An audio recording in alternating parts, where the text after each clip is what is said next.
saddex xagalka Bermuda waa mandaqad ku taalla badweynta Atlantiga una joogtay waxyaabo badan oo qarsoon sida diyaarado iyo maraakiib la la'yahay.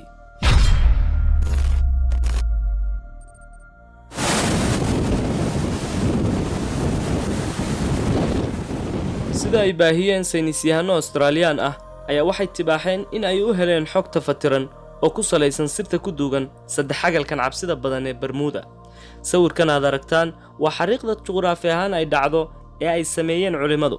xariiqdana waxay isku xidhaa magaalada Miami, jasiiradda Bermuda iyo Puerto Rico. sanadkii 1953 maqaalo kala duwan oo ay alifeen qoraayo badan ayaa waxay kaga hadleen in ay goobtan xisaabsan tahay mandaqadaha ugu halista badan la dunida, una diiwaan geliyeen dhacdooyin ilaa hadda ay ka warsugayaan jawaabtooda. in ka badan 50 maraakiib iyo 20 dayuuradood ayaa ku ambaday goobtaasi.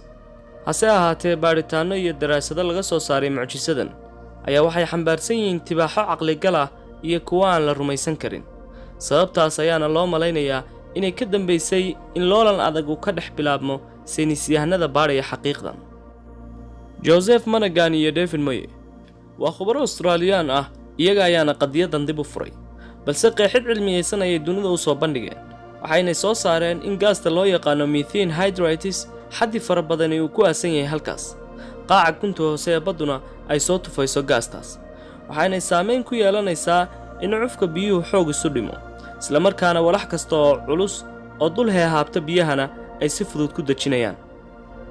sidoo kale waxay weydiiyeen sababta ka dambaysa burburka diyaaradaha, waxayna soo bandhigeen tijaabo khusaysa in gaastan ay si degdeg ah ku umibaxayso, qiyaastiina ay gaadhayso joogag dhaadheer oo hawada sare ah. sidaa awgeed waxaa u suuro geli karta in ay hanjabaad ku hayso diyaarad kasta oo hawadeeda soo marta. labadan saynisyahan ayaa lagu qancay daraasadooda, balse waxaa jira arrimo badan oo inaga qarsoon weli.